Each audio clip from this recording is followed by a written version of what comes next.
Hello बच्चों, कैसे हैं आप सभी लोग। आज का हमारा मेन पॉइंट है लघु गणकीय श्रेणी के बारे में हम जानेंगे। उसके पहले लघु गणकीय श्रेणी जानने से पहले मैं आपको एक श्रेणी के बारे में कुछ इंपॉर्टेंट चीजें बता दे रहा हूं जो आप लोग जानते हैं लेकिन जान के भी कंफ्यूज हो जाते हैं। सो एक्सपोनेंशियल सीरीज के बारे में, मैं चरघातांकीय श्रेणी के बारे में मैं आपको एक पॉइंट बता रहा हूं। ठीक है। चरघातांकीय श्रेणी में जिस प्रकार से वृत्त में, ठीक है, जिस प्रकार से वृत्त में पाई अनिवार्य होता है, पाई पाई आप लोग तो सभी जानते हैं। वृत्त में एक पाई जो है बहुत ही इंपॉर्टेंट है। तो वही चीज है, जिस प्रकार से वृत्त में पाई अनिवार्य है उसी प्रकार से कलन में ई अनिवार्य है। ठीक है, किस प्रकार से? कलन, ठीक है, कलन में ई अनिवार्य है। कलन हम क्यों बता रहे हैं? क्योंकि जब आप अनंत श्रेणी पढ़ते हैं तो उसमें कलन का एक बहुत बड़ा हिस्सा होता है, योगदान होता है कि अनंत श्रेणी के वो और बेहतर तरीके से बना सके। तो कलन इसीलिए आवश्यक है अनंत श्रेणी में, इसलिए मैं आपको कलन के बारे में बता रहा हूं। ठीक है। अब ये कैसे पता चलेगा या कैसे पता चला वो भी आप लोग देख लीजिए। लॉन हर्ड यूलर ने बताया था। ठीक है, Leonhard Euler Leonhard Euler ji ने कहा था या बताया था या प्रस्तावित किया था, जो भी आप कह सकते हैं, कि अपने कलन पाठ्य पुस्तक में इन्होंने ई को प्रस्तावित किया था। उसी प्रकार बताया भी ना मैंने आपको कि जिस प्रकार वृत्त में पाई अनिवार्य है उसी प्रकार कलन में ई अनिवार्य है। अब इन्होंने कब किया था प्रस्तावित? ये कलन में ई को प्रस्तावित कब किया था? 1748 ईस्वी में। ठीक है, 1748 ईस्वी में इन्होंने अपनी कलन पाठ्य पुस्तक में बताया था कि जिस प्रकार वृत्त में पाई अनिवार्य है उसी प्रकार कलन में ई अनिवार्य है। ठीक है, यही छोटा सा जो पॉइंट था यही आपको बताना था, अर्थात या हम ये भी कहते थे आपको समझाना था। ठीक है, अब बढ़ते हैं अपने मेन पॉइंट की तरफ जिसका नाम है लघु गणकीय श्रेणी यानी लॉगरिथमेटिक सीरीज। ठीक है, अब इसमें हम जानेंगे एक पॉइंट है इसमें भी, और फॉर्मूला भी है और एक एग्जाम्पल भी है जो आप लोगों के लिए ही बेटर रहेगा।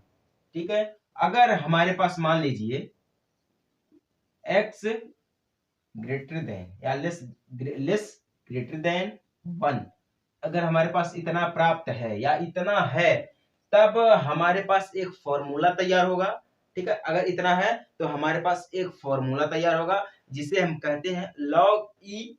आपको बता दे रहा हूं, log e 1 plus X is equal to, अब इसमें देखिए लॉगरिथमेटिक में यानी कि लघु गणकीय में हमारा आ जाएगा एक प्लस रहेगा तो एक माइनस हो जाएगा, एक प्लस एक माइनस, एक प्लस एक माइनस। ठीक है, तो x ये प्लस में आ जाएगा, माइनस एक्स स्क्वायर अपान 2, फिर प्लस एक्स की पावर 3 अपान 3, फिर माइनस डॉट डॉट डॉट। जिस प्रकार से आप बढ़ाते चले जाएंगे उसी प्रकार से ये बढ़ता चला जाएगा। तो अपनी सोच को बदलो। एक पॉइंट देखिए, अपनी सोच को बदलो, जो भी सोचो वो अनंत श्रेणी में सोचो, क्योंकि आप तो जितना सोचेंगे, अगर आप अनंत श्रेणी में सोचते हैं तो अनंत श्रेणी का मतलब होता है कि कल्पना की जा सकती है ये कहां तक गया है और कहां तक ये जा सकता है, ये कल्पना की जा सकती है। मतलब इसका निर्धारित नहीं है कि मतलब ये यहीं तक सीमित है। तो सोच, अपनी सोच को अनंत श्रेणी से मिलाओ, क्योंकि अनंत श्रेणी से जब मिलाओगे तो सोच आपकी कहां तक गई ये कोई नहीं जान पाएगा। ठीक है, तो इसको हम एक, ये फॉर्मूला हमारा हो गया। ठीक है, फॉर्मूला, इसको हम एक तोड़ भी सकते हैं इसके बराबर में।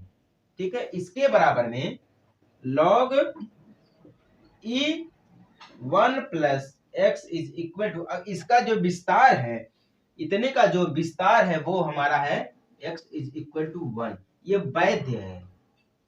ठीक है, मतलब ये कंफर्म है, इसका जो विस्तार होगा वो इतना होगा, x इज इक्वल टू 1। और इसका जो विस्तार है ठीक है, मान लीजिए इसके जगह पर हम इतना रखेंगे, ठीक है, इसके जगह पर अगर हम इतना रखेंगे तो हमें प्राप्त होगा log e, नीचे दिख रहा है ना, log e2,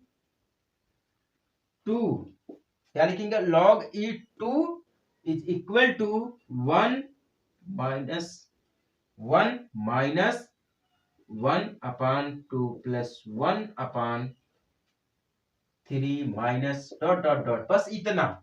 यहां देखिए एक्स स्क्वायर दिया है, यहाँ पे हमारा 1 दे दिया है, तो वही चीज है, एक्स की जगह पे हम 2 रख देंगे यहाँ पे, ठीक है, उसके बाद हमारा एक्स हटके क्या हो जाएगा, हमारा 1 हो जाएगा। तो सेम चीजें हैं, वही पॉइंट है। तो इसकी जगह पे अगर हम इतना रखेंगे तो इसका मान हमारा इतना मिल जाएगा। बस यही मेन पॉइंट है, समझिए आप लोग, यही मेन पॉइंट है। सीखना है तो अनंत श्रेणी की तरह सीखिए, वरना मत सीखिए। ये एक हमारा सजेशन है आप लोगों के लिए, ठीक है। एक एग्जाम्पल के तौर पे हम अभी आपको समझा रहे हैं, एक एग्जाम्पल देखिए। तो एग्जाम्पल में भी वही पॉइंट है, और जो दाई तरफ होता है, दाई तरफ को ही हम क्या कहते हैं, लघु गणकीय श्रेणी कहते हैं, ठीक है, दाई तरफ को ही हम क्या कहते हैं, लघु गणकीय श्रेणी कहते हैं।